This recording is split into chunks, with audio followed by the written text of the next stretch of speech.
Hello! We are back for what should be the final part of this tutorial, which is our making renders tutorial.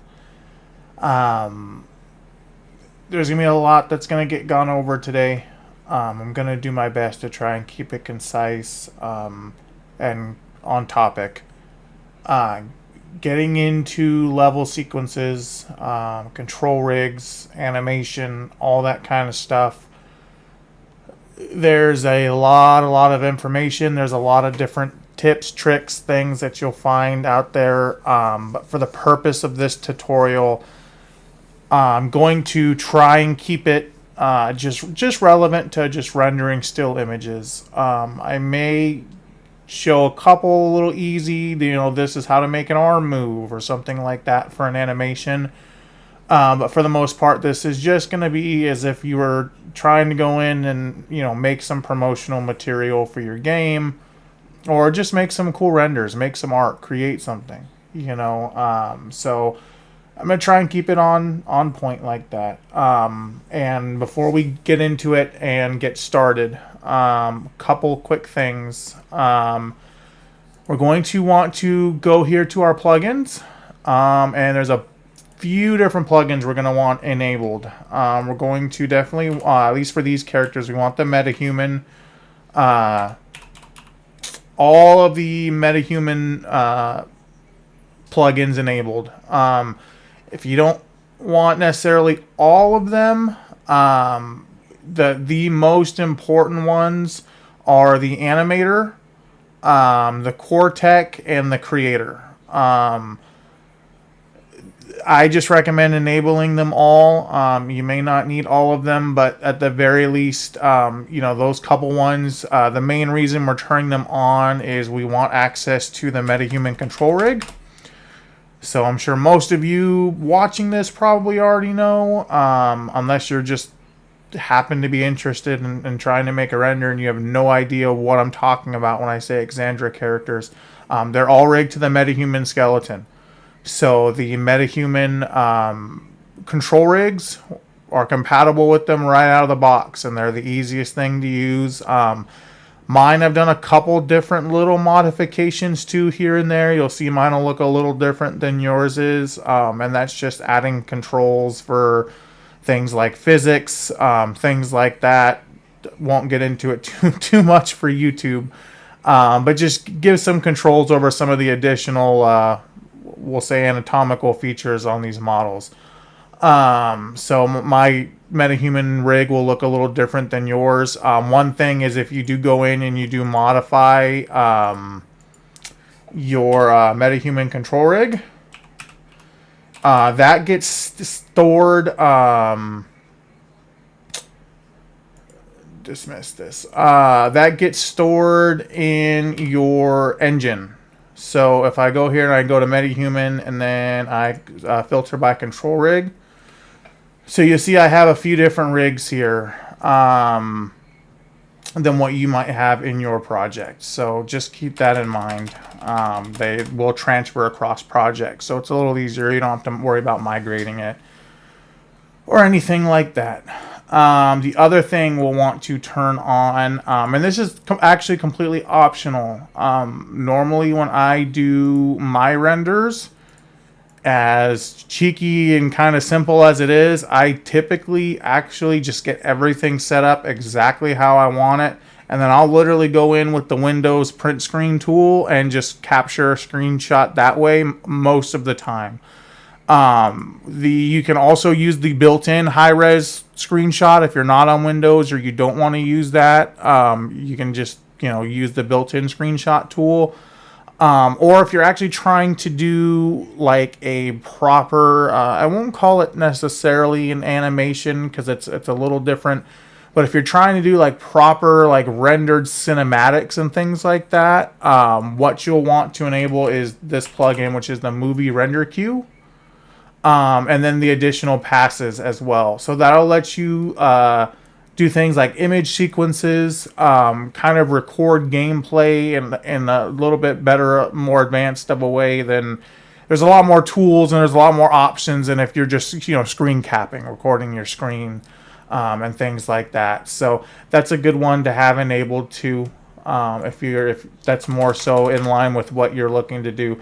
Today I'll probably just be using the tried and true, screenshot print screen method, because I'm just going to be doing still images. But if you're doing animations and things like that, maybe at some point I'll get into and do another tutorial. But I don't want this to be another, hour plus long one. So, anyways, that's the first part. I'm just going to really quickly, while I'm here, and then we'll get ready to. I'm trying to break these into segments now. Kind of start to get this set up. So my first idea I had, and one thing you want to play with too, is the lighting in your level. So if I come here, I've got my directional light. So your default intensity is 6 lux. For renders and stuff, you may want to play with that. Sometimes I'll crank that down to like a 0.5. And you can see it just gives it a little more moody. Some things may not look as great with lower lighting like that, like the waterfall. The emissive on that is way too high now, and it looks like it's glowing, which is very strange. So if I was going to leave this as the setting for the level, I would probably go in and lower the emissive and stuff on that. The other thing is the light color. So you've got by default, it's just this kind of bright white. You can tweak that, so you can come in here. And just little values are going to make a huge difference. So you can see I'm really not moving it that much. And I'm getting a lot of that contrast. And then as you go to the edges, it just kind of looks crazy. But that may not be a bad thing. Like say if I wanted to do a scene set on Mars, I may want to do my sky. I mean, maybe not that intense, but give it a little bit more of a red light. So it looks like it's picking up more of that dust and things like that. And you'll see it's interesting too, different shades. Sometimes your lighting in the level will become a lot more or less aggressive based on what colors you're using. But for me, I think I'm just gonna go. It's a springtime scene, so I think I'm just gonna go a little blue, kind of a light shade of blue. Give it a little bit of that kind of I don't want to say frosted, but a little bit more of that kind of bright, energetic kind of a sheen. I think looks nice, and I think I'll for these renders for now, I think I'll leave it at 0.5. But I'm going to be playing with that throughout, kind of doing these renders. So. Anyways, I will break it down. I'm going to be right back. And then next section, I'm just going to literally go into, this is how we're going to get started. So make sure those plugins are enabled. Restart your project and then, use this as your time to grab a drink or whatever, because it's going to be a lot to get into. But, yeah, I'll see you guys in just a moment. All right, so we are back, and we're going to actually start doing the thing, making the renders. So what I'm going to do is I'm first going to come into my content, and I'm going to come into my content, and we've got my animation set up already, and we're going to create a new level sequence. And we'll call this one car renders, because the renders are going to be in a car. It's very creative. Very good. Okay, so then we're going to take our new render sequence and we'll drag it into the level. Then we're going to take and we're going to double click it and we're going to open it. Now when you open this, it's going to open up a couple things. It's going to open sequencer, which is what we want. That's very good. And it's going to open that up in your outliner as well, so it's easier if I want to just kind of click back and forth to it, I can. Now in sequencer, okay, there's a few things you're going to want to know about, and I'll actually just move this off screen for now. For me personally, I find there are 3 things mainly that will make or break renders. And I'm by no means some cinema expert, okay? I'm by no means some professional marketing guy. Experiment, do what you think looks good. That's the first thing.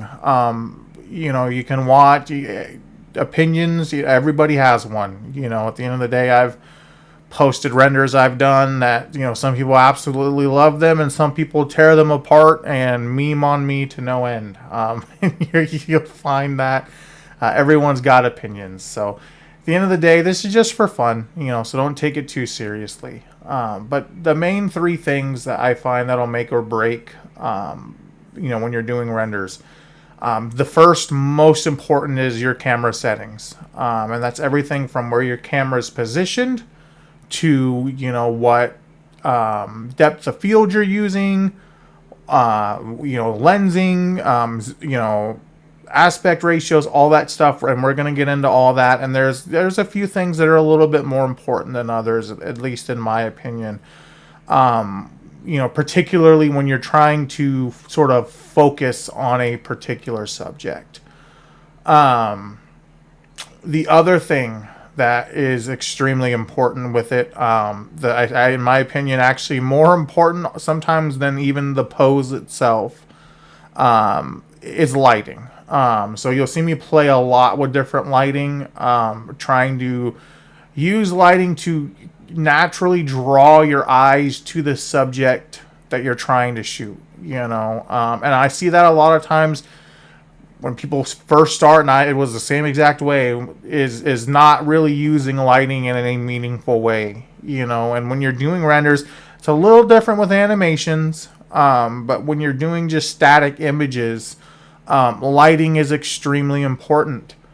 And a lot of people will kind of just, I'm going to throw my character and, I'll put them in a pose and then, grab the screenshot and call it good. And you're not really pulling that character out of the background. You're not separating them from everything else in the scene. And so that's it doesn't look as good. And then the third most important, obviously, is posing. And it depends on what you're going for.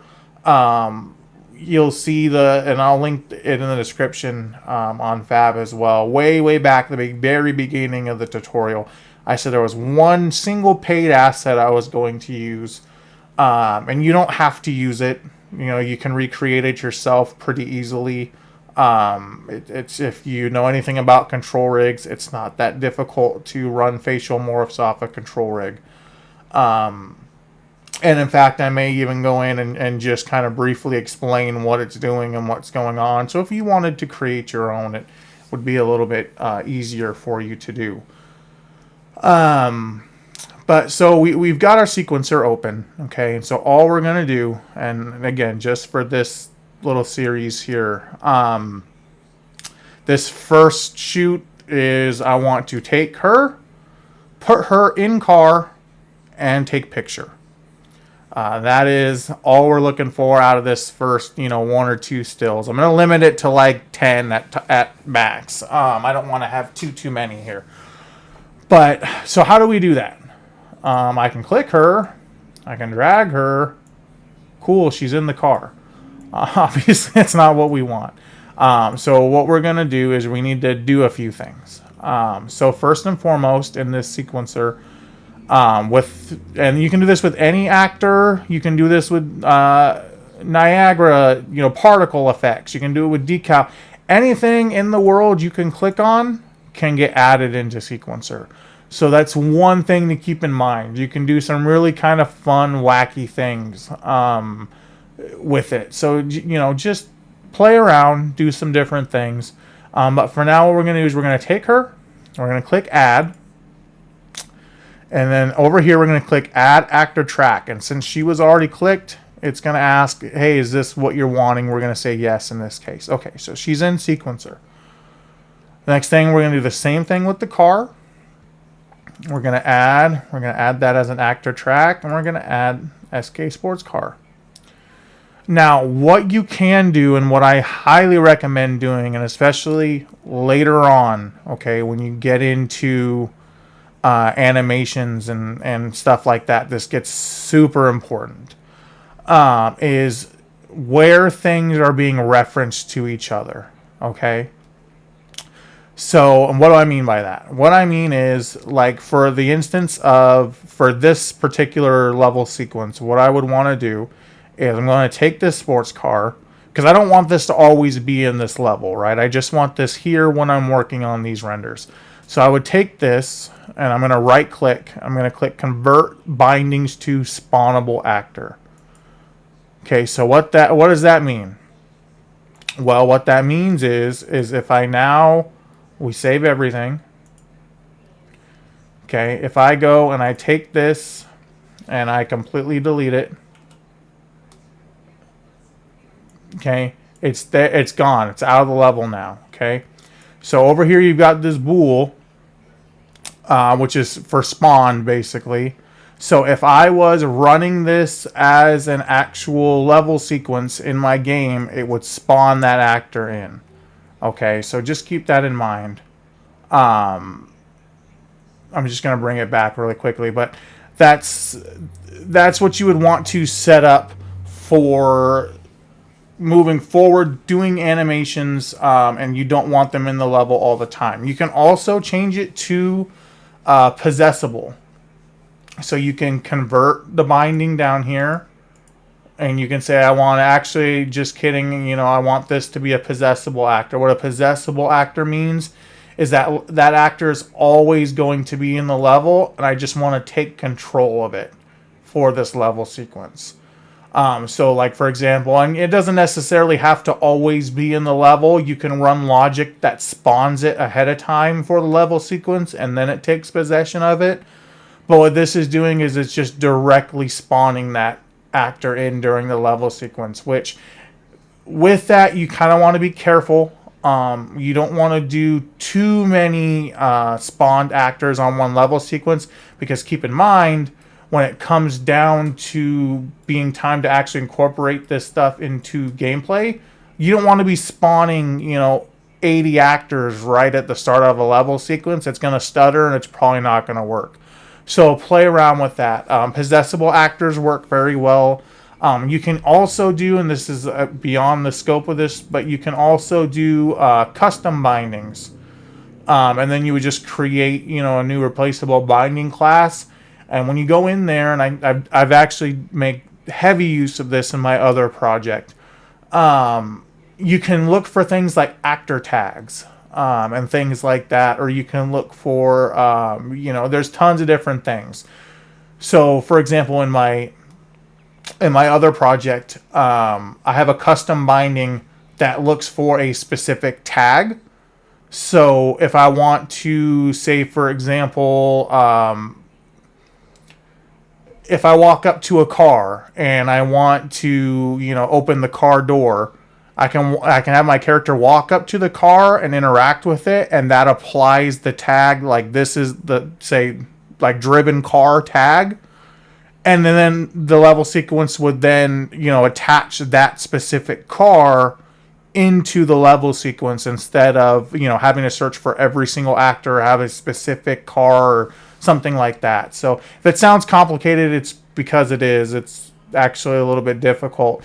But you can also use it for things like fight sequences, right? Like if I walk up to a character and I interact and I need to have this big old advanced fight sequence, well, how can I differentiate, what NPC in the world is part of that fight sequence, without having them be spawned in, and I have to deal with destroy an actor, spawn this in, respawn the other actor. You can, instead of just, doing possessable, you can just add a tag. This actor is tagged now as the one I want to fight, and that's the one we're possessing. So it's just a few different things, but again, a little bit beyond the scope, so I'm not going to go too deep into that. But just so, yeah, your different classes. And then when it comes down to how they are going to be, respected to one another. So on this SK sports car, we have a transform track, right? So if I click on this transform track, right now, that is its world location. Right, so when I open this level sequence, it should always spawn this car in here at this position in the world. Well, what if I don't want that? What if so you can go in, you can delete this transform track. What I often find is best to do in some situations is use what's called an attach track. Now for this one, we're not going to do that because we always want the car to be on the road So I don't want my character to be like out in the lake, and then, you know, I open this level sequence and now we're spawning the car out in the lake. But you can do that. So you can come in here, you can click attach. I could attach it to her, and I'll just delete this after, but you know, I can say character mesh 0 and none, and if you watch what's going to happen, it's going to be a little funky. Car's gone. Okay, why is the car gone now? Because that transform track that's down here, it's now using this instead of world location. These values are still the same because I haven't changed them. So now these values are relative to our character, which is not ideal. But, you know, we'll just say, for example, say I go 0, 0 on these. It brings it back, and it's going to center it underneath her. Because now this transform track is relative to the character. Because it's attached to the character instead of just the world. So I'm going to actually go ahead and undo that. And undo that. And then we're going to go ahead and delete this attached track. And hopefully it should come back, yeah, to where it's supposed to be. Okay. So that's just something you can do. And that's, generally speaking, you would want to use that for a number of cases. You would want to, like, say she needs to have a sword or a gun or something like that. I can attach that object to her hand, you know, and then either spawn it in or whatever I need to do with it, and it'll maintain its position relative to her hand. So then what I can do is I can just go in and, you know, if I move her hand up, the position of that's going to stay relative to her hand. You can also do that with constraints when you're animating. That works a little bit differently. That's actually generating keyframes instead of just, you know, welding it to her hand. So you can do a little bit more with that. You can make some tweaks and things like that. But again, that's outside the scope. But yeah, so that attached track is pretty handy. Or you can use that if, say, you're wanting to do like a cutscene and you need to make sure like two characters are facing each other at a set distance apart.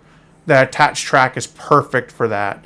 You know, and then you can kind of have them move in towards each other or whatever needs to happen. You know, if they need to be at that set distance instead, or in rotation, instead of just kind of randomly stumbling into, we'll say like a cinematic or something. But anyways, so that's just, you know, kind of your couple quick basic little things to set up a level sequence. We still haven't done anything really yet. And that's fine. So what we are going to do is we need to actually get her properly in this car, we need to assign some control rigs. Okay, so what a control rig does is if I take and we're just clicking, and I'm not right or left clicking, I'm specifically this little plus icon. We're going to go down here, we're going to click control rig. And then the first thing we're going to add is the face rig. And that is, I'm going to go into that, and I'm going to show you that here in a second. And that should be there now next to her. Yes, it is. Okay. And we're stuttering quite badly here. So I may actually reload this here in a second, because I think I've got a little bit too much RAM usage going on, but that's fine. And the next thing we're going to do is we're going to add a second control rig. Now, you can have more than one. You can have technically as many control rigs as you'd like on any actor within, you know, Unreal. And the way that works is you have the evaluation on them. Now, for these two specifically, the face is just running facial morphs, and the metahuman rig is just running like the body. So there's no conflict between the two of them, and that's completely fine. So they'll never interfere with one another. I don't have to do anything. But sometimes, say if I had a second, you know, control rig that I wanted to layer on top of this body control rig for, you know, whatever reason, you just want to make sure that when you're doing the order in here, so the higher this number is the more important that rig is going to be when you're actually animating. So if I have like two rigs that are both controlling this left arm here, what's going to end up happening is it'll prioritize whichever one's got that higher number. So just keep that in mind, and that way, because you can have different rigs that accomplish different things, and do different things. And I won't get into all that, but things like physics, different things like that, and so just keep that in mind.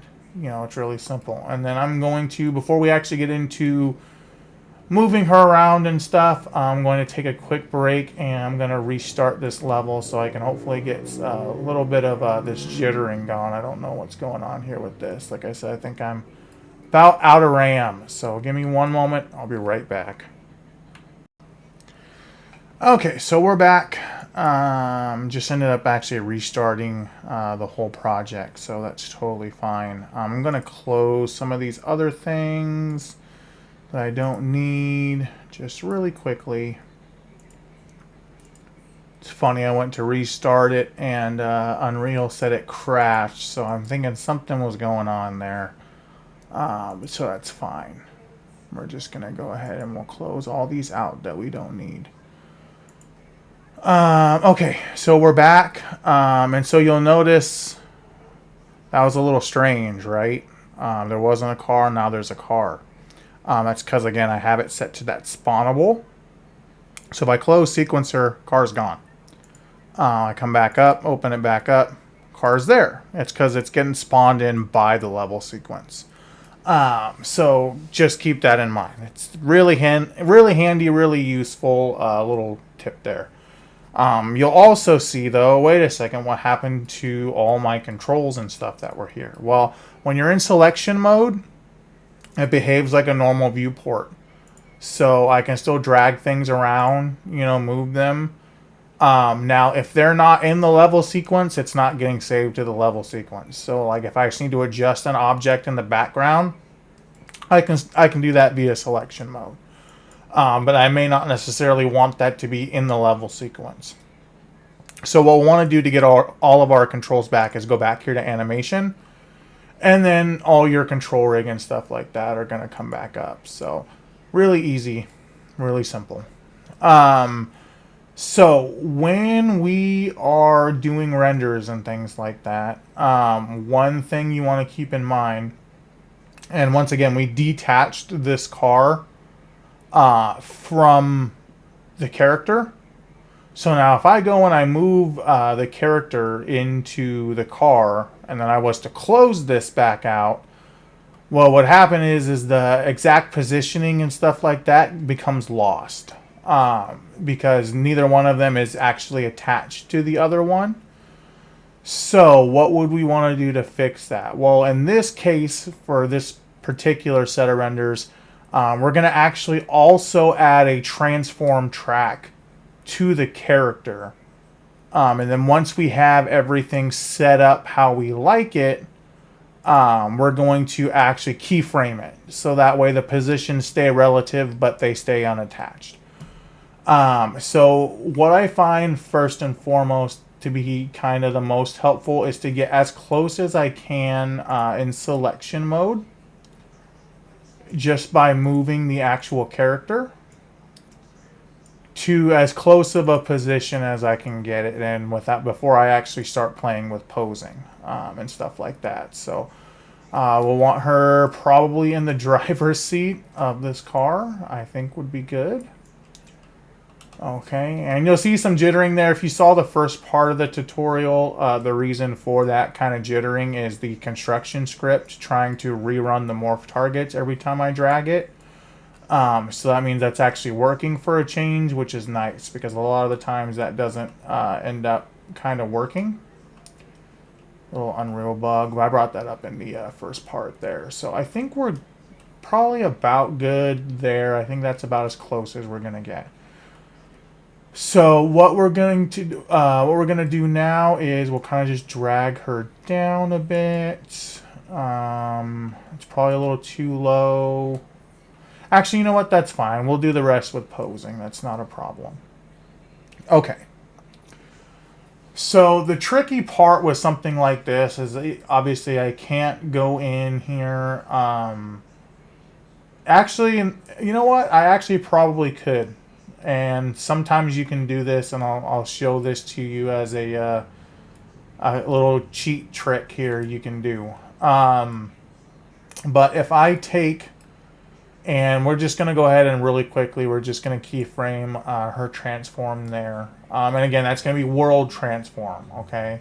So if I have her over here and I open this level sequence, she's going to get grabbed and brought over here. Now, in the context of this level sequence, we actually probably want to... we'll go ahead and convert her to a spawnable as well, just so it's not getting ripped around the level. So they'll both be spawnables. That's fine. Okay. So we're going to jump back into... Actually, no. First, I want to see. This might work. It might not work. But if I replace this with invisible...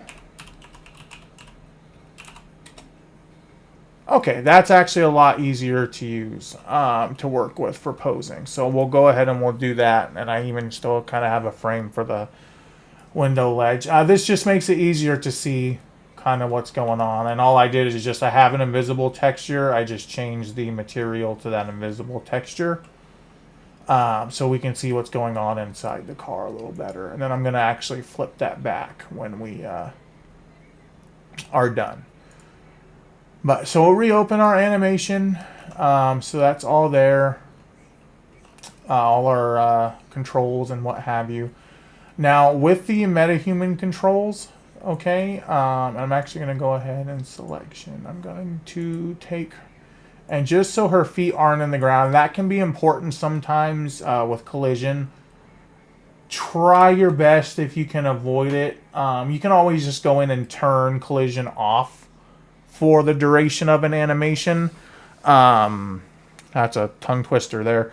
But in this case, I don't want to do that. So just make sure there's room. And if we were actually doing an animation that would play in the game, I would probably go ahead and just turn collision off on the sports car rather than the character, because if you still have collision enabled, when you go in and actually play the level sequence, the collision gets done.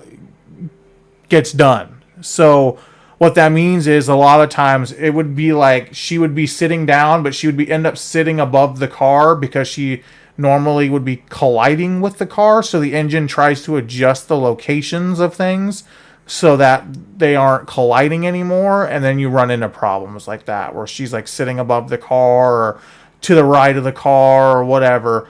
So you would just fix that by just disabling collision on an instance like that for that particular animation. But since we're just doing stills, it doesn't really matter all that much. But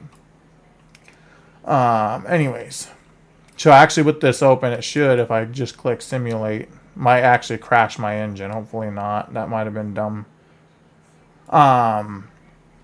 So it's still there. Oh, actually, it's not doing anything too crazy, so that's good, I guess. A lot of times though, you'll run into where it'll like force her up out of the car because of like the collision's a little funky. So just keep that in mind.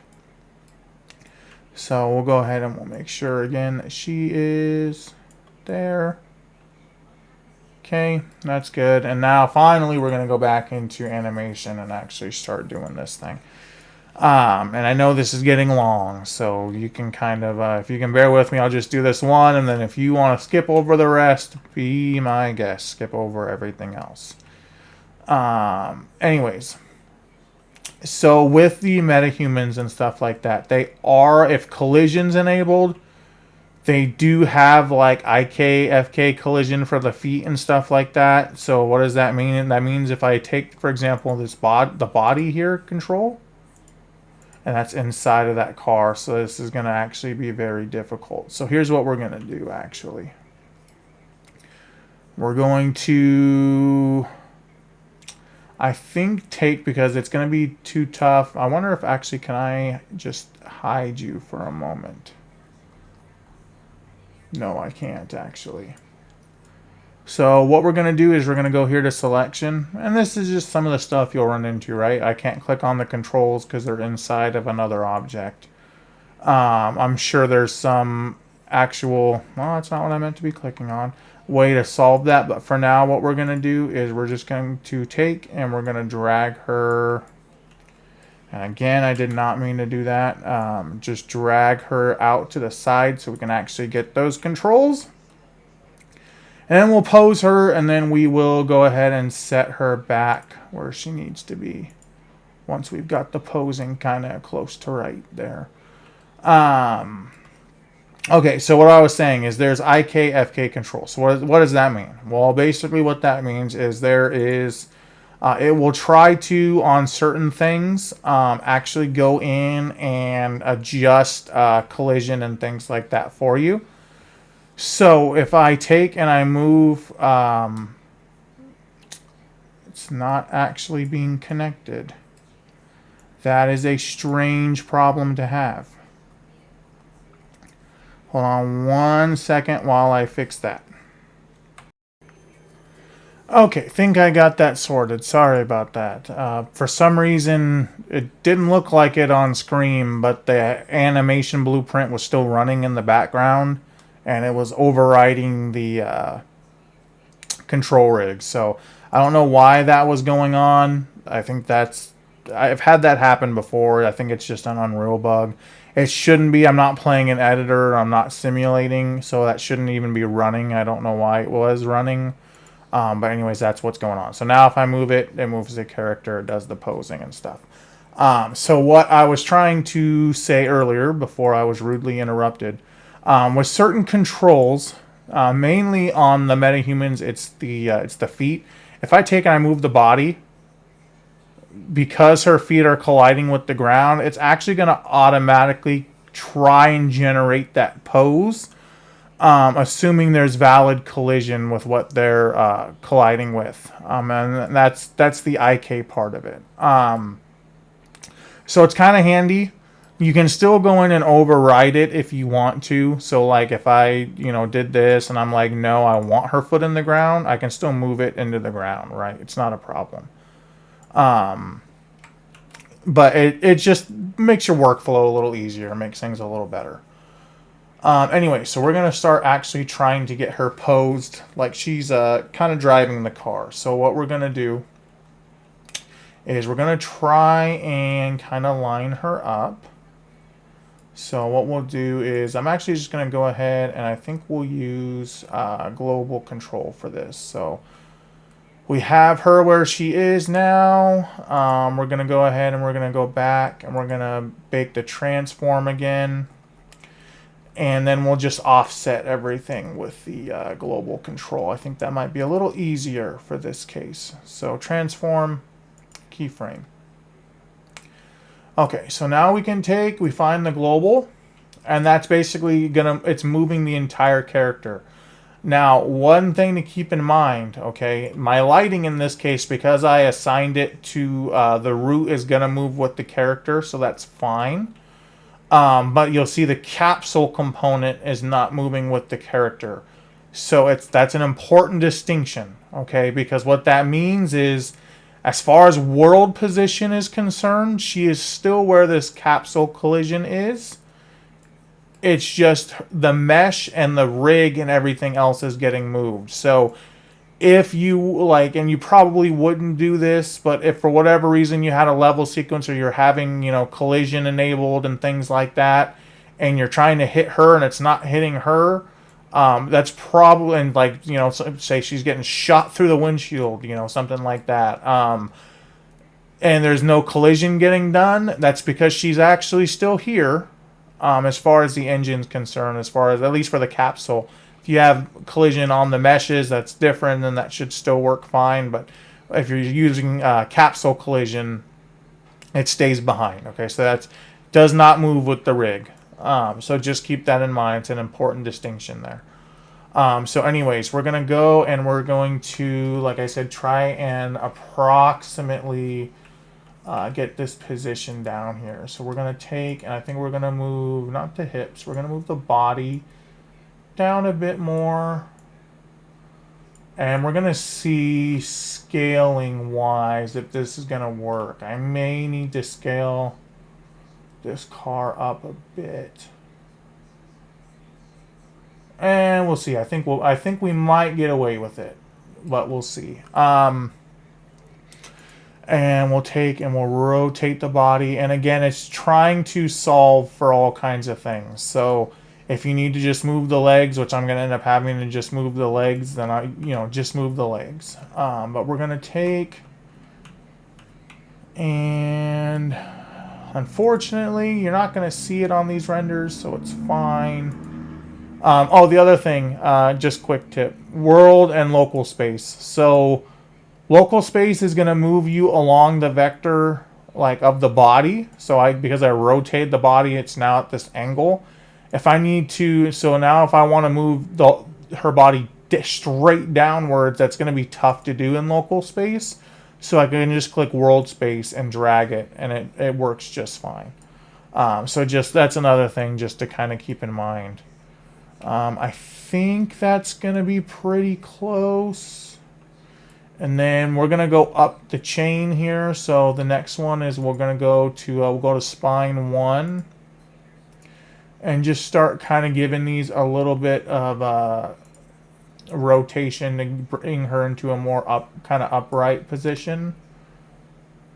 I think just eyeballing it, I think that's going to be pretty close. We'll still need to work with her head and stuff like that when she's actually in the car. But that's fine. And then we're going to take the legs here. And in this case, I'll actually go ahead if I can. No, I don't want the car. I just want the legs. We'll see if it'll let me. That's the tricky part. Doing a mesh inside of a mesh like that. Okay, so we've got the feet. Okay.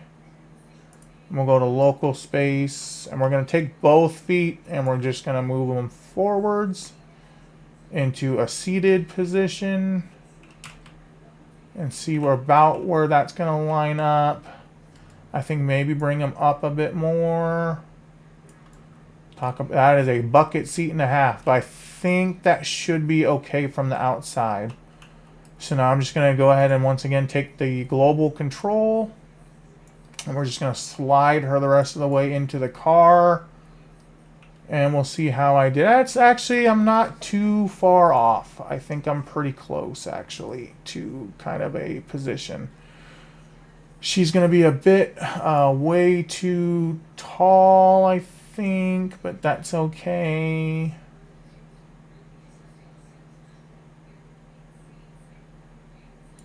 I think I'm actually going to go ahead and we're going to go into selection. I'm going to scale the car up just a bit. It's not quite to her scale. So let's try like a 1.1. I think that's perfect, actually. That'll probably work fine. Just slightly larger. And then we'll bring her head and stuff back and it'll look a little more natural. Okay, so we'll go back to animation. One other thing too, if for whatever reason you can't like grab any of these controls, like in this it's starting to already kind of get impractical to just grab these. You can also just select them over here on the outliner and it'll just grab them and select them for you. So you can also do it that way too. If you're like really getting into the weeds where you're like, I just cannot grab these things, that is an option for you kind of as well. And then I'm going to, because again, I am a bit of a perfectionist, I'm going to actually take and rotate. And you're not going to see this during any of these renders, but I'm going to rotate these to a semi-more realistic position as if she was actually going to be driving this car. Okay. I think that's good. We're going to take, and I need your spine 3. We're going to relax her a bit more against the seat, I think. Perfect. And then we'll take her head. And see, this is what I'm talking about. She's inside the car. I'm trying to click on her head, and I can't do it. Now, I can just come in the car and grab it. In this case, that's easy enough to do. Or I could come in here and just, I can select any one of these controls. So, like, if I want, these are all IKs. Clavicle R. So, like, I can grab that, and then it just selects it for me. So it's just another option. of different things you can do that make life a little bit easier. For now, though, I think we're good. I think I like the general. We're gonna need some more fine tuning for sure. I think we're close enough now. Oh, actually, don't bring the clavicle. Let's get the head. There we go. And then from outside the car, we'll take a look, and we'll have her, I guess, kind of face the camera a little bit. That's fine. I think that'll be a great angle, actually, and I think we'll do a little bit more off. This is just, I'm kind of roughly figuring out where I want her to be in relation to where I want the camera to eventually end up being at. I think that's fine. I think that looks good right there. Her arms are, unfortunately, it's just a little problem with the scaling of this car. I don't think she's going to quite be able to reach that steering wheel, actually. Unfortunately, but it's not like a real car where I can just slide her seat forward. But that's fine. So we'll go back here to selection, and now let's bring back the body of this car. So we'll go sports car, I think it was, body, yes. Okay, so now the body's back. Let's see, how does that, I think that looks pretty good. I might have brought her over a bit too much here. So let's grab the global. And I'm just going to kind of show you guys this first one. I'll record all the other ones I end up doing, but I'll probably just kind of speed that footage up. I won't be like kind of commenting over all of it. But that way you guys can kind of see what I'm doing without having to suffer through me kind of rambling on and on here like I am right now. A little more. She's still not quite centered. And one thing to keep in mind too is when you're framing, sometimes you have to sacrifice. Like, it's not always going to be like where it looks the best to have her exactly centered in the seat and stuff like that. Sometimes you've got to adjust, and you just know that, hey, I'm taking photos, and sometimes you got to do a little bit of unrealistic kind of things in order to make it work correctly. So, but anyways, I think that's okay. I think that looks pretty good. I'm already not liking the lighting. There's way too much lighting going on, so I think what I'm going to do is I'll probably end up lowering that or maybe moving the position on that directional light for the sun. But I think as far as posing goes, I think that's pretty close. We're going to go ahead now and we'll start. Let me see if I can get her to reach that wheel. I don't think that I can, but I would like to try if I can. Yeah, no, she's not even going to be close, I don't think.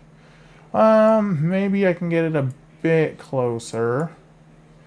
If not, then what we're going to do is we're going to fake it till we make it. And I'm going to put her arm.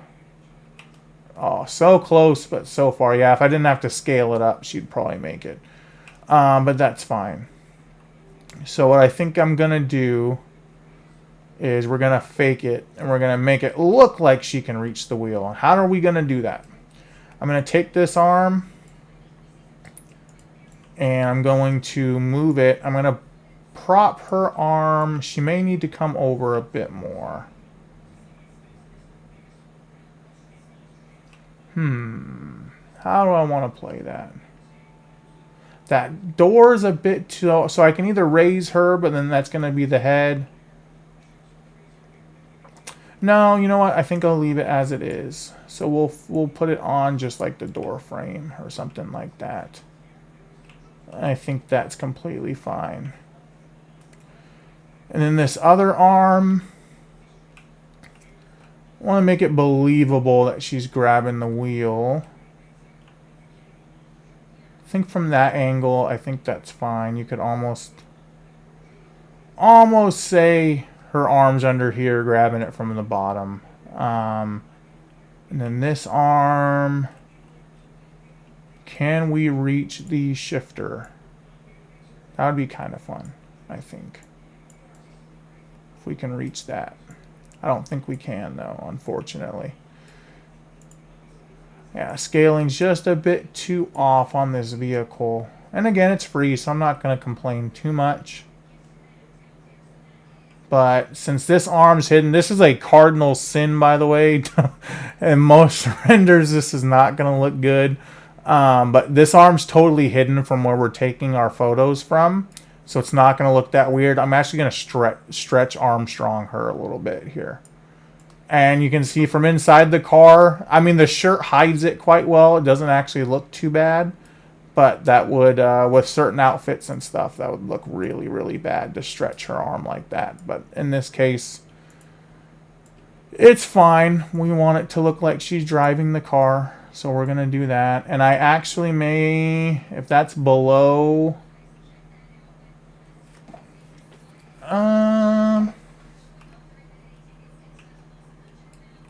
Actually, you need to get stretched a bit more, and then we'll play with the hand and the rest of the arm and stuff in a second.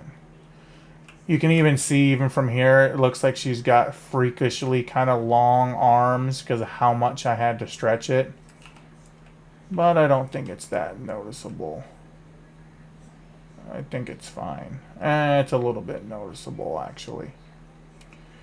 So what can we do? I think what I'll do is I'll have her seated. I'll see if I can squeeze a few more kind of inches out of her posture. So if I have her sat up a little bit more. Spine 2 and spine 3. A little bit more relaxed than that. That might help. And then I'm going to take, and again, we're going to hide. You would not want to do this if her whole body were exposed, but since it's hidden, it's fine. We're just taking the spine and actually just shrinking the spine down a little bit to where she can, her head can kind of clear the top of the car. And that's fine. That, and you'll see that, and that's starting to cause issues too with the mesh and stuff like that, because it does not like those kind of deformations. It's not weighted for that, but it's hidden, so it's fine. And that's a compromise you're going to have to end up kind of making sometimes. Is just working with what you got. Okay, so we'll bring that back. That looks a lot less freakishly long. It looks very straight and extended, but it looks less freakishly long. So we'll do the same thing on this side here, and let's see if we can get away with getting the wheel now that we've changed it up a bit.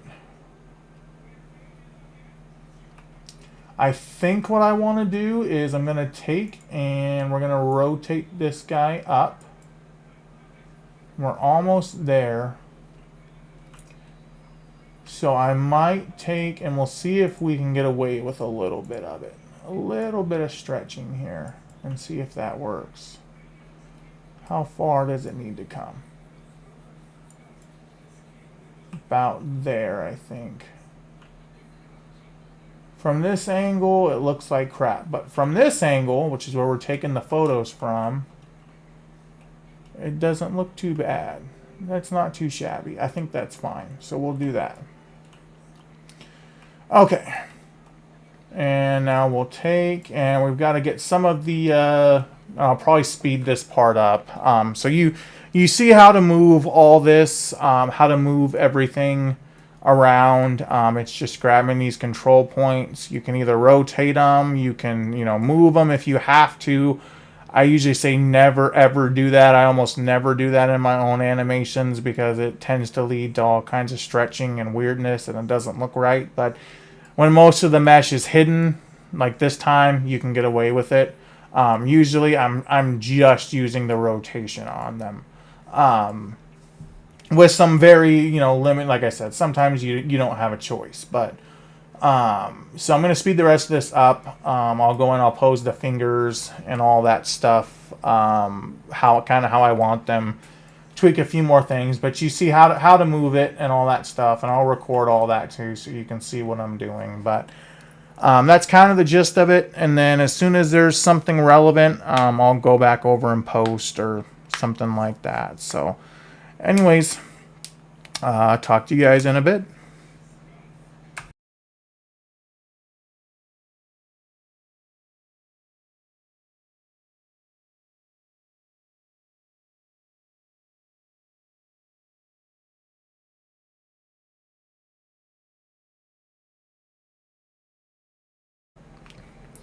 Okay, I'm back. I'm going to very quickly speed run control rig tutorial because I feel bad using this paid asset without really going through how it works and how you can set something up yourself for free. It's not going to be anywhere near as nice as this. That's why I use this. I like they took the time with the shape library and mapped everything out, and it's very easy and very nice to use. But you can create a free version of this basically.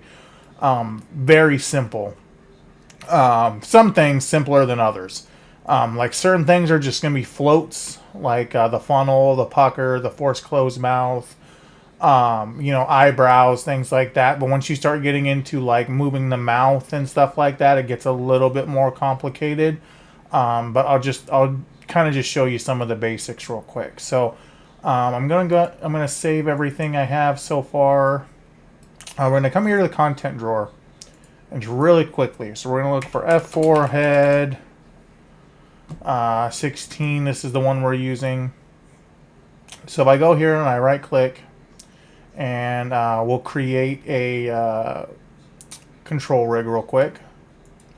So come to control rig. We're going to open this up. Okay, so here in our control rig, and this is just the most basic of basic setups. It's by default just going to give you this forward solve, which is fine for now because we are making animations ourselves. There's also something called a backward solve, which is this node here, and just watch a tutorial on control rig to figure out how to set these up. But basically, forward solve is for making an animation, making renders, things like that yourself. What backward solve does is if you have an animation like from Marketplace, so say like Fab or like anywhere else you would get an animation from, backward solve basically takes that animation data, and the reason why they call it backward solve is it back feeds it onto the mesh. So if your control rig, whatever you're using, doesn't have backward solve, what that means is, and not all the time, but a lot of the time, if you try to play an animation, it just won't run because there's no rig, there's nothing telling the mesh what to do, and it's not always going to have that data. Now, a lot of the times, if it's the same name, so like these are rigged to the metahuman skeleton, so I know any metahuman animation basically is going to kind of just work right out of the box. I don't have to worry about that too much. But if you have, say, from different skeletons or something like that, and it's got to run that logic, the backward solve is important to have. So just keep that in mind. But really quickly, I'm just going to set up just the forward solve on this one for just some of like the more basic morphs, so you can kind of see the process basically. But so anyways, we created this control rig. Okay, so this is the head of our character. Okay, so if I want to control, we'll say cheek puff. Well, that's an easy one to do, right? What I do is I come in here into the rig hierarchy. I'll come down here somewhere at the bottom, and I'll right click new element.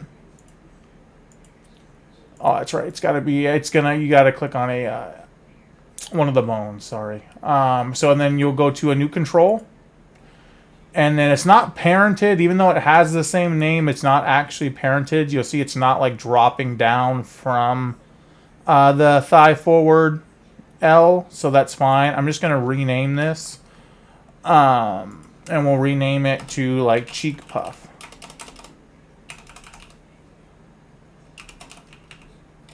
Okay, so we have this control here. So over here on the right, so animation control that's meant to just like you can go and you can change a proxy control, channels, visual cues. That's not super important right now.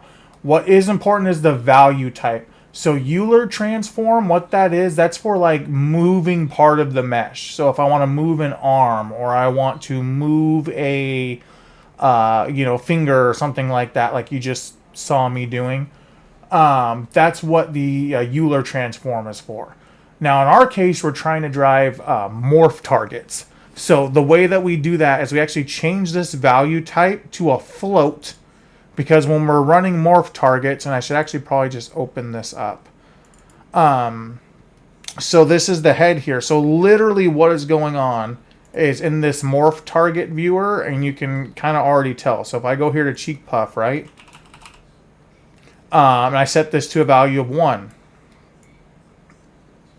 You can see what's going on. It's the cheek. It's just blowing the cheeks up like you're blowing a bubble or something.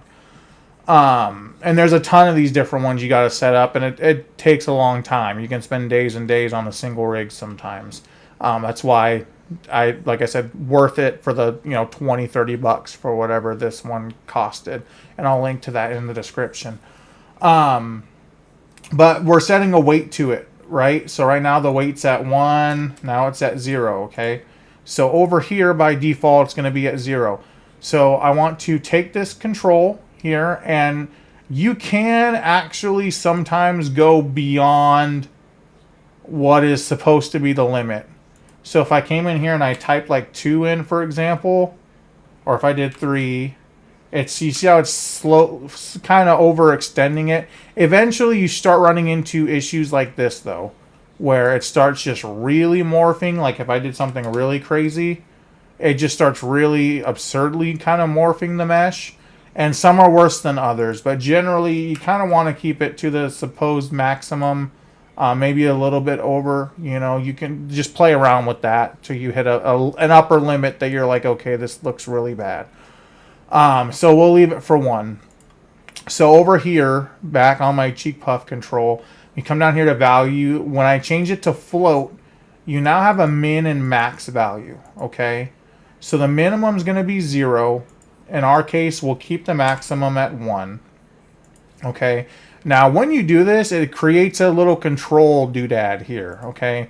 Now, a lot of the times if I'm just running a morph, I actually don't want that visible because I prefer to just type the value in for just simple morphs like that. For like movement morphs, like to move the eyes and things like that, you want that shape visible because you need to be able to move it for fine tuning, like up, down, left, right. You can't just set a 1, 0 value. I mean, you can, but it's a lot more difficult to do it that way. It's easier to just have a little control like next to her eye and move the control, and that moves, the eye correspondingly. So something like this, like where this one's already set up. If I come here and I need to turn my sensitivity way down. There we go. So if I come here, I grab the left eye, or the right eye, sorry, it's mirrored. And I move this around, it's moving the eye, right? That's simple enough. That would be very hard to do punching in, XYZ coordinate values and things like that. That would get out of control really quickly. So for something like that, it's easiest just to leave it alone.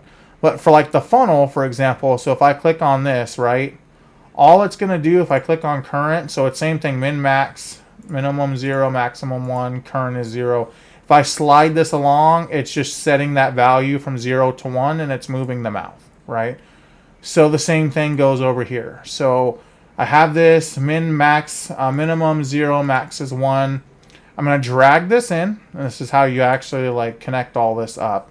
I'm going to get the control, and then off of the float value, I'm going to search for set curve value.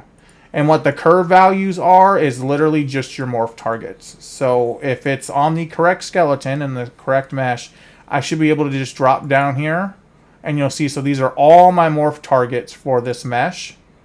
So I'm just going to search for the cheek puff.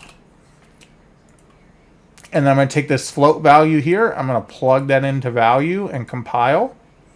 So now when I go over here, and this is current, and this would be as if I was back in here on this faceboard here. So you'll see what happens here. If I come down here and I go to eyelid, actually let's use the same one, cheek puff, so you guys can see what happens. So I've got that control selected. Now I can either move it along with the shape because they provided that for us, Or I can just come here, and this is what I do personally with my if it's just, you know, a float value, just punch in like 1. And then you can see her face updated. It moved the control for me. That's the backward solve logic kicking in. But that's just, it's moving that value.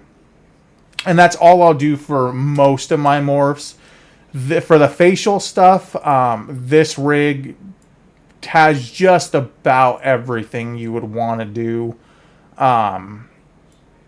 with you know, facially speaking anyways. There's a couple additional ones that come with the Exandra characters that sometimes I'll use. There's like a shocked one, there's like an eyes wide one, and things like that that aren't on here.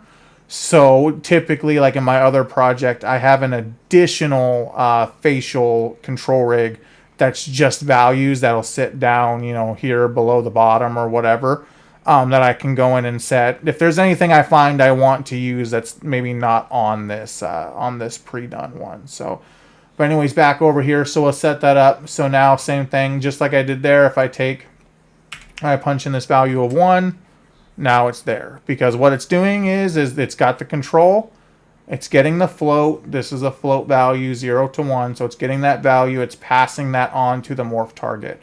So from a value 0 to 1, so 1's all the way, 0 is not there. So, and you can do that with as many morph targets as you want. Like I said, I tend to just use this for the like kind of simpler ones that would just normally be a value of 0 to 1. But there's all kind. I mean, you can go buck wild. You know, you could technically set all these up if you wanted to. I don't, but you know, I would say good luck with that. But if you'd like to do that, you can. And that's just a quick, easy way on how to do that. Anyways, so back to hyper speed, probably post editing. Broke joke.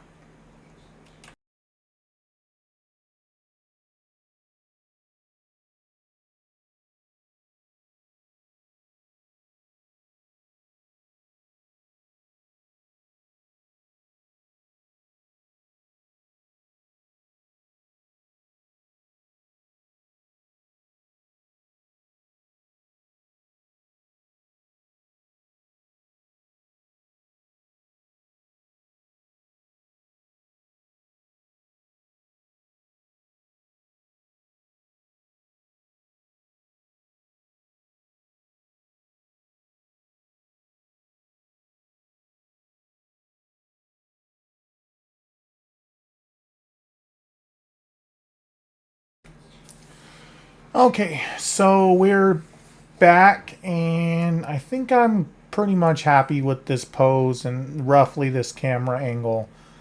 So a couple quick things before we get into actually setting up for some of these renders. You can download these on Fab. They're called LUTs, Luts, and basically what these are is they are just kind of, they're similar to post-processing effects, but they're basically just kind of camera lens effects. So you can play around with those if you'd like to use some of them to kind of change the look. We might tinker with a few of them here depending on how we like things. But for this tutorial, I downloaded this 100 LUTs pack. It was free, so I'll link that down in the description as well. But anyway, so we're here now. We've got everything set up.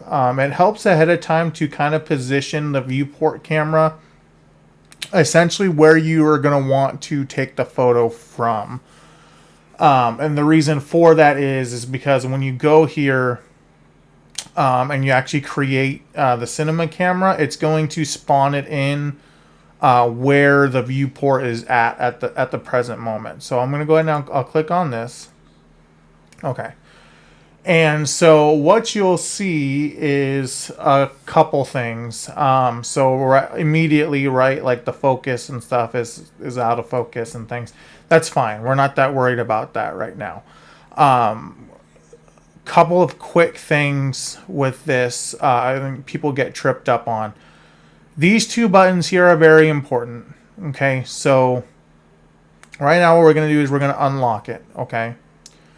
So I can move around right? I can move the viewport camera around, and that's fine. It's not going to mess with anything.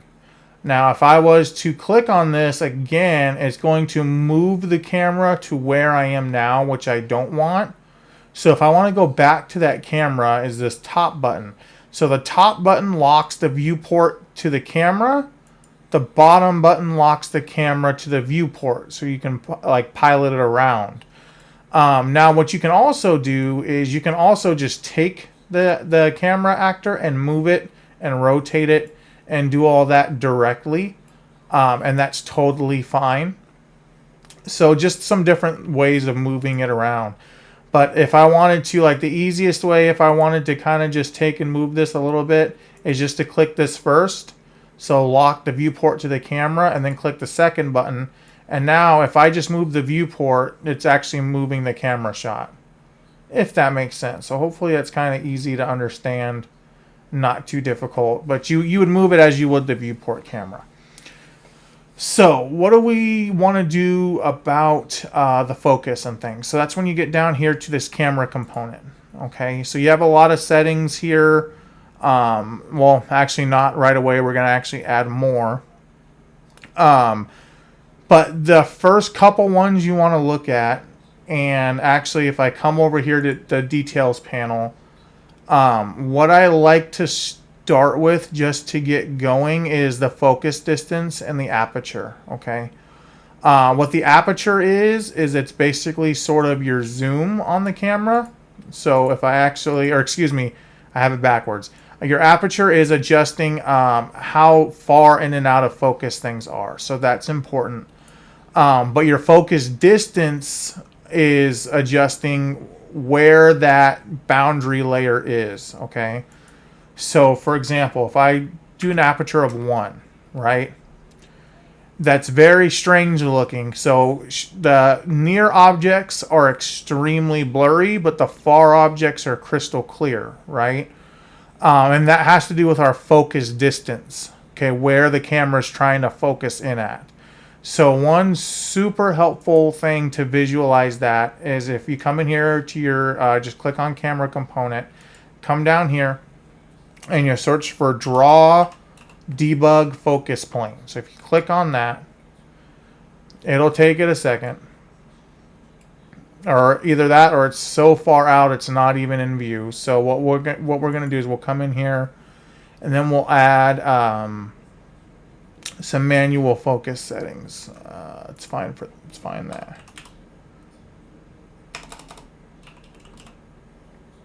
Focus settings, and then manual focus distance.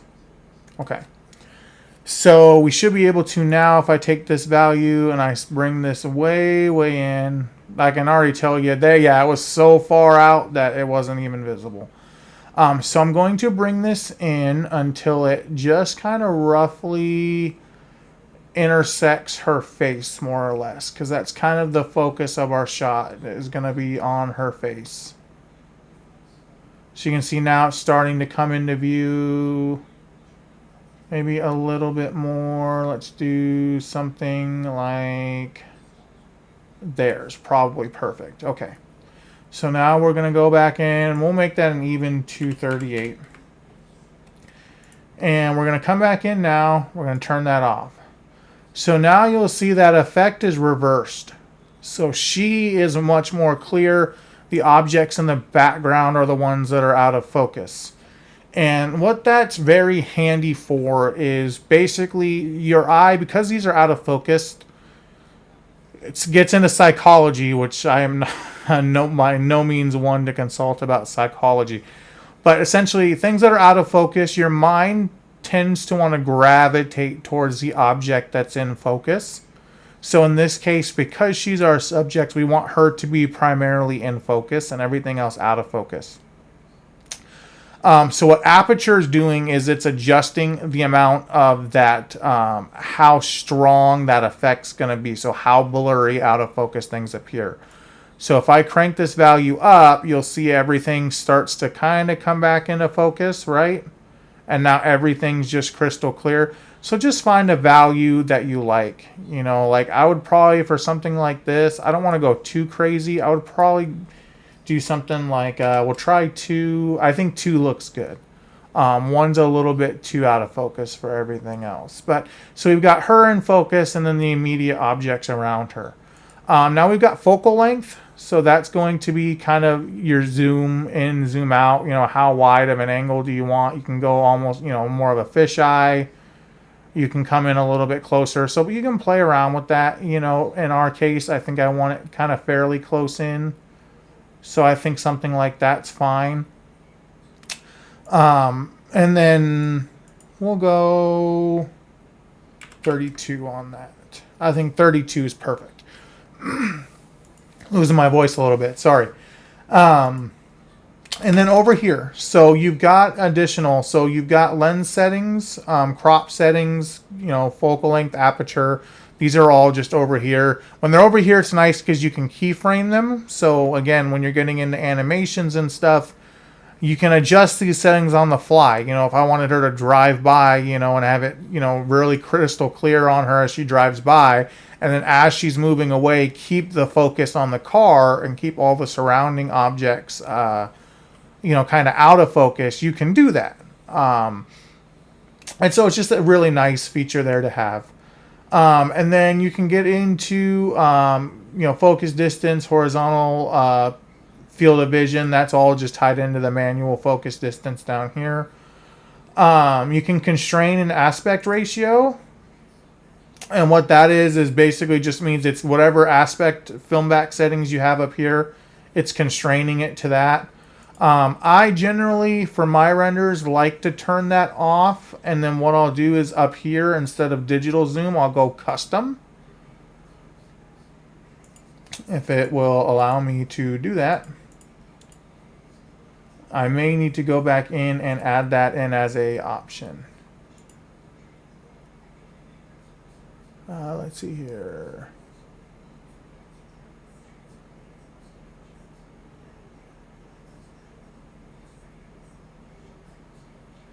Sensor height and sensor width. Okay, so that's what we need. Sorry, it's been a little bit of time. So sensor width and sensor height. So that's where you can go in and manually kind of adjust different things. You can do horizontal offsets and all that stuff. I generally just kind of leaving them alone at 16:9. I tend to kind of like, but you can play with those values if, for example, you need to like have a specific, like you're trying to do like a steam capsule or something like that. You need a specific aspect ratio. You can change that around to basically make your image line up with that. And then you can also do the custom apertures and different things like that. But,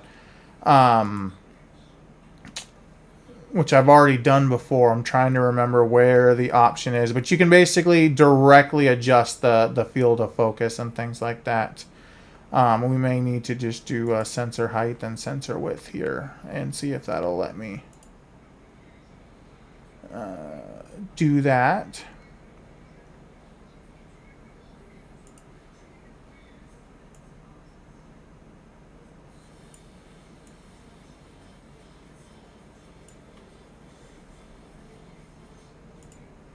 There we go. So I need to reselect constraint aspect ratio. I was wondering why that wasn't working. So you can do like a custom aspect ratio on your camera if you'd like to, and it'll just adjust your sensor height and sensor width. So if you need, more of if you want to just kind of frame your render a certain way, like if you need it, more of a rectangular or more squared or whatever, it just helps to have that enabled and have those options in there. And I generally do. For now, though, we'll leave it to 16:9. I think that's fine. And then the way typically... the LUTs. I forgot to go over that.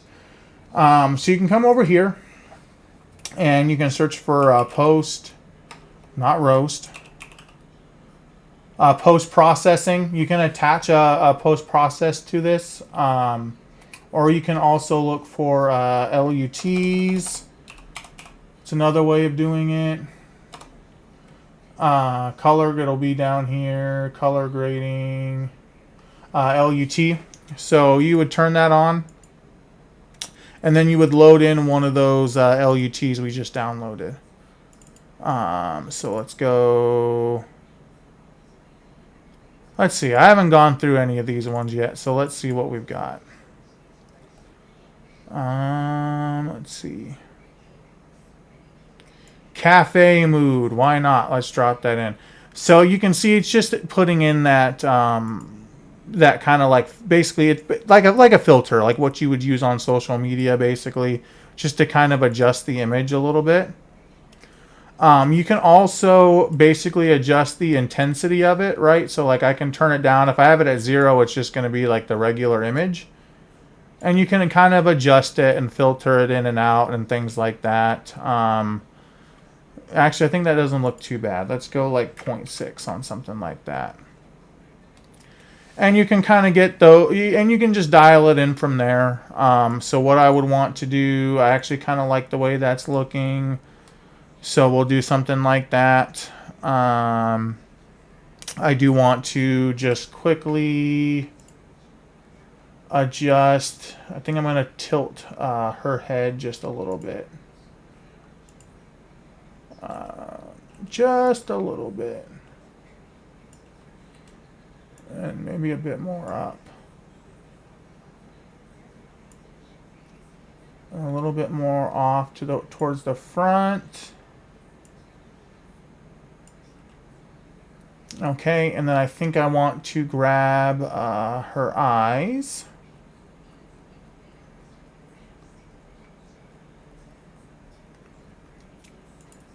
We'll go look at.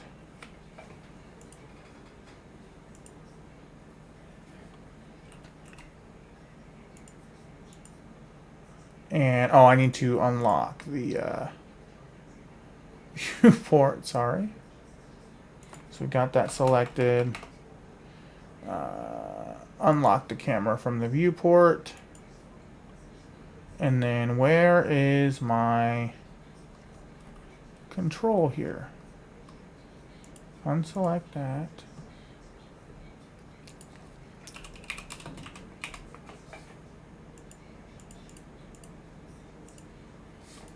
I don't know why it's not selecting it. It should automatically be selecting it, but that's fine. We'll just click on it manually.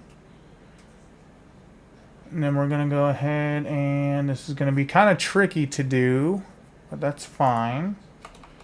Just have her go back to kind of looking at the camera. So we'll go back down here.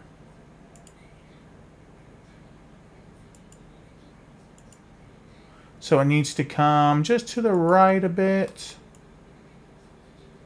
And maybe a little bit up. Let's see how that looks. A little too much to the right, a little bit back to the left. Let's look at that. No.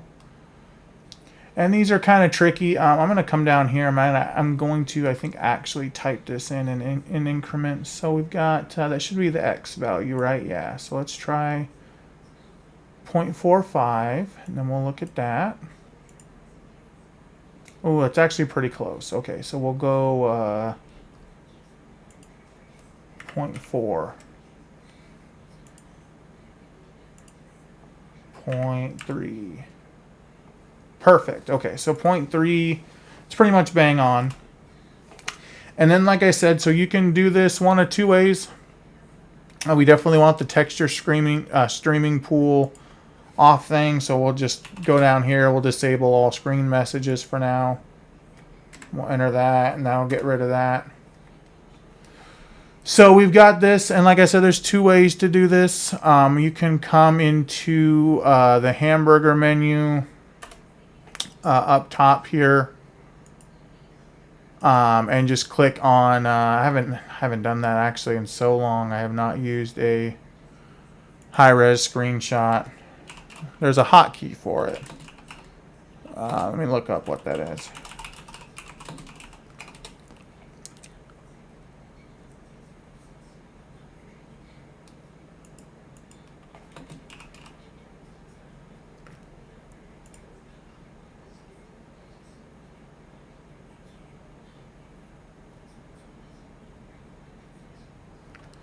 Oh, it's the little swirly guy. That's why I couldn't remember what it is. Good lord, what key was that? It's been so long. Okay, so we'll go full screen. That's F11. I do know what that one is. And then we'll press G for game view. And the swirly guy. I was lied to. It was not the swirly guy. I cannot remember what the thing is. I should be able to search for it as well, I believe.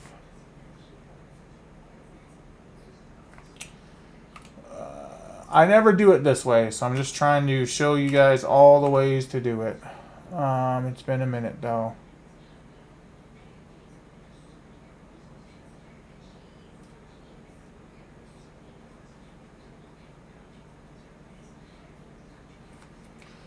Okay. Oh, one other thing. Actually, I'm glad I couldn't figure this out before I get into this too much. You want to come down here to scalability and then just really quickly set it to cinematic when you're doing these. The reason for that is any like foliage and stuff that has the cull distances applied to it are going to spawn back in. So it disables like culling and stuff. So you'll always have all your foliage and stuff like that on screen. But let's see if I can console command this. There we go. High res shot. Okay. And we'll go ahead and we'll enter that. And then that should have taken that and that should have saved it to the screenshots folder. And if it has not, then that's fine. The other thing you can do, which is what I personally do, is just literally, like I said, the good old Windows screenshot tool. Tends to come quite in handy. So we'll drag that in and we'll get that lined up and then there it's saved. And that's just another way of doing that. And then you can also, like I said, do the movie pass. I'll actually probably skip out on that one for this tutorial because this is already getting insanely long and this is just like our very first render. But that's kind of your basics to get you started. So, you know, you can screenshot it in Engine, screenshot it, you know, with Windows or whatever you want to do. But yeah, that's basically most basic. I could go on for hours and hours and hours. But that's just a quick, dirty, simple, you know, pose. You know, apply the LUT, go forward with that, and just grab the screenshot. You know, so. Anyways, I'll do a few more. And like I said, I will go ahead and I'll record all of the like posing and stuff like that just to give you a little bit of an idea. And then at some point I'll jump back in again when we get into that environment that we downloaded because I do want to try that one out. The cafe environment, the interior, the restaurant one. There we go. We'll try that one out and see how that looks and maybe do some shots in there and stuff. But anyways, you'll probably hear from me in a second in post or maybe not, you know, but it'll just be some sped up footage. Maybe I'll find some music or something to put to it so it's not so boring. But anyways, yeah. So the first one's done, and we'll do a few more, and then we'll call it good on this series. So thank you guys for watching. Okay, so post-editing broke joke here. This one was a doozy. 3.5, 4 hours of footage, I think. It looks like right now the runtime's going to be down to a little over an hour and a half. Which could be worse, honestly. I thought it was going to be a lot longer than that. Anyways, so what you're seeing on screen, just a few more different renders that I ended up doing. So this first one, you know, just kind of propped against the street lamp, you know, smoking a cigar, just having a fun time.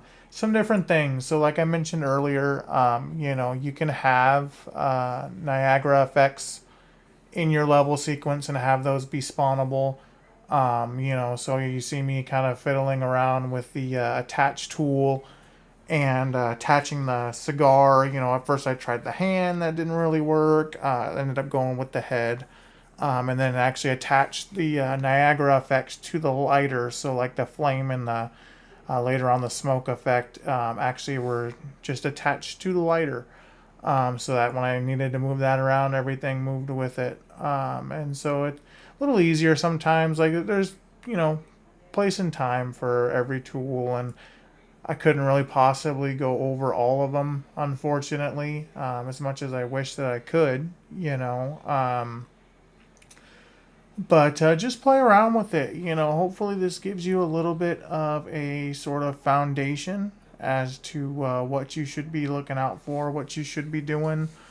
And it's just something to experiment with, and your skills will improve over time. That, like I said, the most important things is just kind of getting those camera settings down, utilizing, the focus distances and things like that to just kind of help you bring characters in and out of frame and that sort of thing, and just kind of naturally draw the eye to them.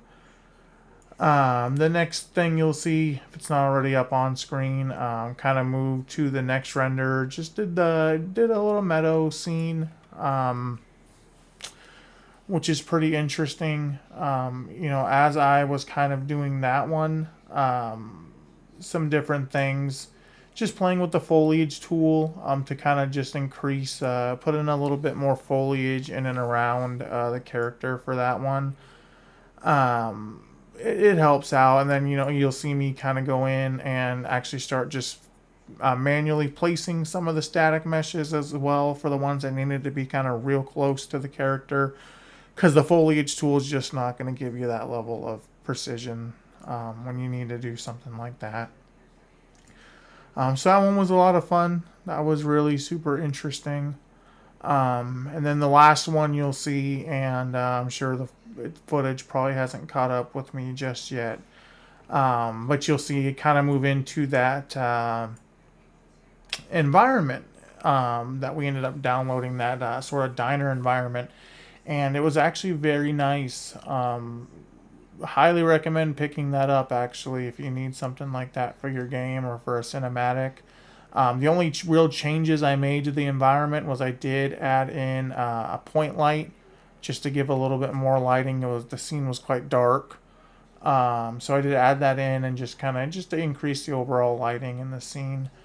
And then you'll see me in there just sort of making use of different props that are already, existing in that level, like the wine glass and the coffee cup and that sort of thing. Just really quickly made a second character.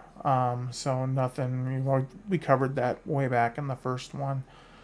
But yeah, just kind of playing around, obviously having multiple characters, things like that is going to add a little bit of complexity.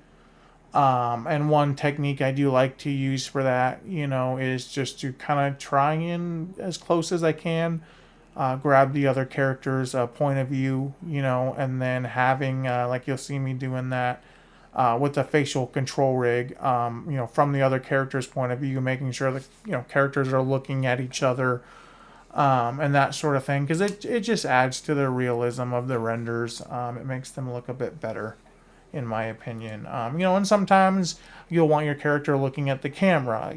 Sometimes you'll want them looking at an object or different things like that. And that's just a handy little technique to use.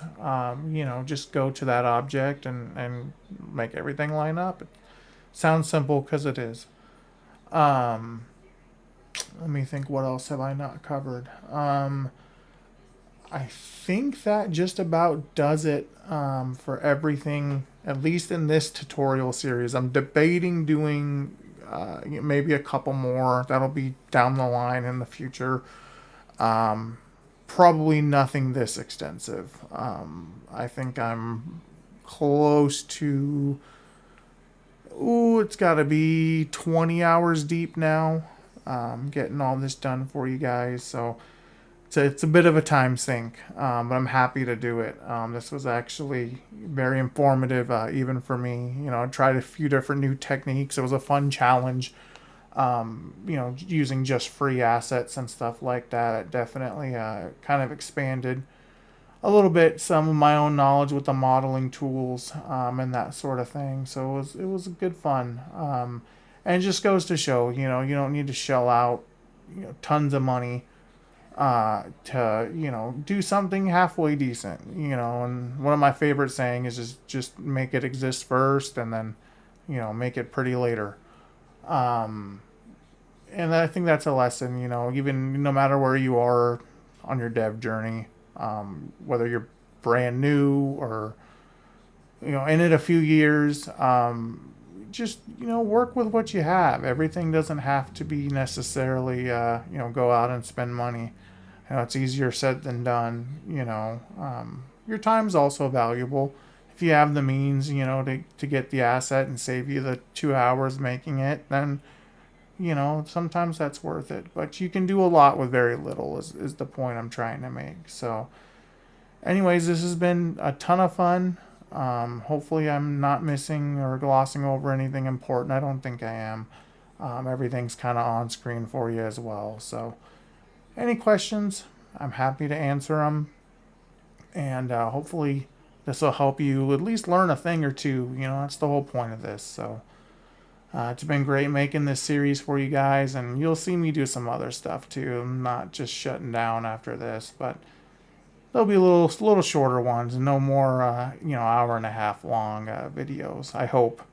Anyways, so thank you guys so much for watching, and if you started this on episode 1 and you're 9 hours in on this now, then thank you, and also I'm sorry you had to listen to me for that long. So anyways, yeah, I'll see you guys next time, and thank you so much.